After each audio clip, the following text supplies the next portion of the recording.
नमस्कार, SBT news में आपका स्वागत है। पेश है 25 जनवरी मंगलवार दोपहर 3:15 बजे राजस्थान जोधपुर बीकानेर की बड़ी खबरें। सुप्रीम कोर्ट ने केंद्र और चुनाव आयोग को नोटिस जारी किया है। सुप्रीम कोर्ट ने निर्देश जारी कर मांग की है कि उन राजनीतिक दलों का पंजीकरण रद्द हो जिन्होंने सार्वजनिक धन से मुफ्त में चीजें वितरित करने का वादा किया था। पहलवान बबीता फोगाट और बागपत से भाजपा उम्मीदवार कृष्ण पाल मलिक पर करीब 60 अन्य लोगों के साथ चुनाव आचार संहिता का उल्लंघन करने का मामला दर्ज किया गया है।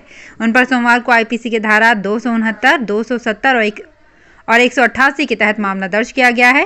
दरअसल उनका एक वीडियो वायरल हुआ है जिसमें उन्हें बागपत में एक सार्वजनिक रैली करते हुए देखा जा सकता है।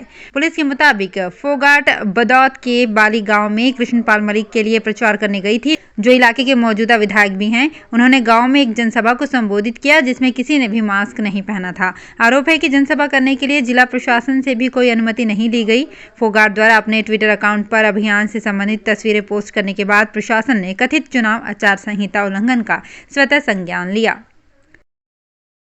शिक्षा विभाग के कर्मचारियों के लिए प्रतिनियुक्ति के नाम पर ग्रामीण से शहरी क्षेत्र में आना अब आसान नहीं होगा। अन्य विभागों में प्रतिनियुक्ति पर लगे कर्मचारियों को मूल विभाग में जाना होगा। शिक्षा विभाग के कर्मचारी की अन्य विभागों में कार्य व्यवस्था के तहत कुछ समय के लिए जरूरत है तो सरकार से स्वीकृति लेनी जरूरी होगी। शहरी क्षेत्रों में कार्यरत कर्मचारियों को ही प्रतिनियुक्ति पर लगाया जा सकेगा। ग्रामीण क्षेत्रों से शहरी क्षेत्रों में प्रतिनियुक्ति के प्रस्ताव नहीं भेजे जाएंगे। कोटा के कैथून कस्बे में अब हर किसी के अपने घर का सपना साकार होने वाला है। नगरपालिका कैथून की तरफ से कोटा डोरिया मुख्यमंत्री जन आवास योजना की शुरुआत की गई है। इसमें 1440 फ्लैट का निर्माण होने वाला है। इस योजना की पुस्तिका का विमोचन भी हो गया है। यूडीएच मंत्री शांति धारीवाल ने इस योजना की शुरुआत की है। कैथून नगरपालिका के अधिशासी अधिकारी सौरभ जिंदल ने बताया कि इस योजना में EWS और LIG इन 2 कैटेगरी को बनाया गया है।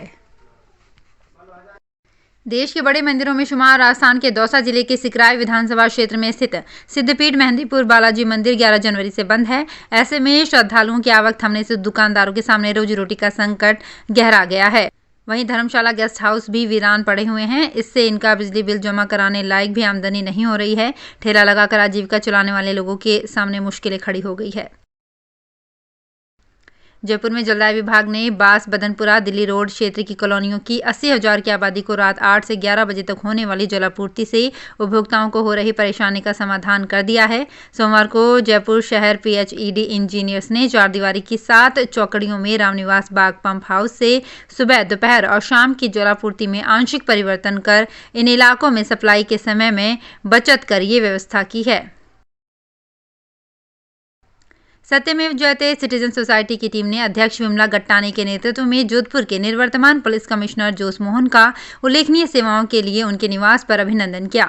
सत्यमेव जयते परिवार की ओर से प्रशस्ति पत्र प्रदान कर सम्मानित भी किया गया। ICSF में IG के रूप में नियुक्त हुए जोस मोहन ने इस अवसर पर अपने विचार व्यक्त करते हुए कहा कि जोधपुर का कार्यकाल बहुत ही अच्छा रहा। जोधपुर रेल मंडल के फलौदी जैसलमेर रेल मार्ग पर मंगलवार सुबह मालगाड़ी के 4 वैगन पटरी से उतर गए, जिसके कारण फलौदी से जैसलमेर के बीच रेल यातायात बाधित हो गया। हादसा थयात हमीरा जेठा चांदन स्टेशन के बीच हुआ। इस कारण कई गाड़ियों के पहिए थम गए। जानकारी मिलने पर जोधपुर से एक्सीडेंट रिलीफ ट्रेन को घटना स्थल के लिए रवाना किया गया। साथ ही जोधपुर से जैसलमेर के लिए रवाना हुई ट्रेनों को फलौदी में टर्मिनेट कर दिया गया। अखिल भारतीय विद्यार्थी परिषद जोधपुर महानगर द्वारा तमिलनाडु के तंजावुर में 12वीं की छात्रा लावण्य को न्याय दिलाने की मांग और जबरन धर्म परिवर्तन के खिलाफ सोमवार को राजकीय पॉलिटेक्निक महाविद्यालय में प्रदर्शन किया गया। बाद में जिला कलेक्टर को तमिलनाडु राज्यपाल के नाम ज्ञापन सौंपा गया। रोटरैक्ट क्लब ऑफ स्पार्क का शपथ ग्रहण समारोह रेजिडेंसी रोड स्थित रोटरी भवन में आयोजित किया गया। शपथ ग्रहण समारोह में डिस्ट्रिक्ट गवर्नर संजय मालवीय ने सुहानी संचेती को अध्यक्ष, मोहित जांगीर सचिव, सेजल जैन कोषाध्यक्ष, ऋषभ भंडारी संयुक्त सचिव को शपथ दिलाई गई। जोधपुर के जिला कलेक्टर हिमांशु गुप्ता ने अजीत कॉलोनी में जाकर कोरोना पॉजिटिव पेशेंट की होम आइसोलेशन व्यवस्था देखी और उनके स्वास्थ्य की जानकारी ली। उन्होंने कहा कि किसी भी प्रकार की दिक्कत हो तो चिकित्सा अधिकारी को फोन पर बताएं, तब समय पर चिकित्सा सहायता उपलब्ध हो जाएगी। जिला कलेक्टर के निर्देश पर सभी जोन के इंसिडेंट कमांडर्स ने अपने अपने जोन में होम आइसोलेशन में रह रहे कोरोना पेशेंट के स्वास्थ्य के बारे में पूछा। बीकानेर में स्मैक और एमडी जैसे महंगे और खतरनाक नशे की लत गांव तक पहुंच गई है। सोमवार देर रात नोखा पुलिस ने एमडी और स्मैक सहित 2 युवकों को गिरफ्तार किया है।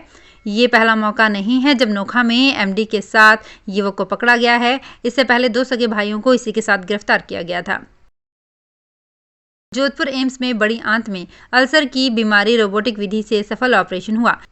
इस बीमारी में अब तक प्रोक्टोकैलेक्टोमी सर्जरी होती थी, जिसमें पेट में लंबा कट लगाकर बड़ी आंत को निकाला जाता था, लेकिन जोधपुर एम्स ने रोबोटिक सर्जरी कर 8 mm के 4 छोटे कट लगाकर मरीज की बड़ी आंत को पेट से निकाल लिया।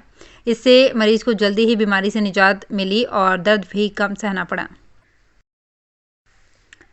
सीसी रोड के निर्माण कार्य का शहर विधायक मनीषा पवार ने शुभारंभ किया। नगर निगम दक्षिण के वार्ड नंबर 66 के पार्षद कुश गहलोत ने बताया कि महात्मा गांधी हॉस्पिटल रोड पर सर प्रताप स्कूल के सामने लंबे समय से पानी की वजह से सड़क के बार-बार टूटने की वजह से यातायात बाधित हो रहा था। इस समस्या के स्थायी समाधान के लिए प्रताप स्कूल से राजरणछोड़ दास मंदिर तक कंट्रोल सीसी के निर्माण कार्य का शुभारंभ शहर विधायक मनीषा पवार ने किया। उत्तर पश्चिम रेलवे की महिला कल्याण संगठन की ओर से राष्ट्रीय बालिका दिवस के उपलक्ष्य में निर्धन बालिकाओं में न सिर्फ खाद्य सामग्री का वितरण किया, बल्कि कोरोना से बचाव के मद्देनजर वैक्सीनेशन भी करवाया गया। संगठन सचिव उषा बासना ने बताया कि महिला कल्याण समिति के अध्यक्ष मंडल रेल प्रबंधक गीतिका पांडे ने रेल लाइनों के आसपास कच्ची बस्तियों में रहने वाली बालिकाओं में फल एवं खाद्य सामग्री का वितरण किया। तो फिलहाल इस बुलेटिन में इतना ही, फिर हाजिर होंगे कुछ और बड़ी खबरों के साथ। एसबीटी न्यूज़ के और भी वीडियोस को देखने के लिए हमारे चैनल को सब्सक्राइब करें और नोटिफिकेशन पाने के लिए बेल आइकन को प्रेस करें।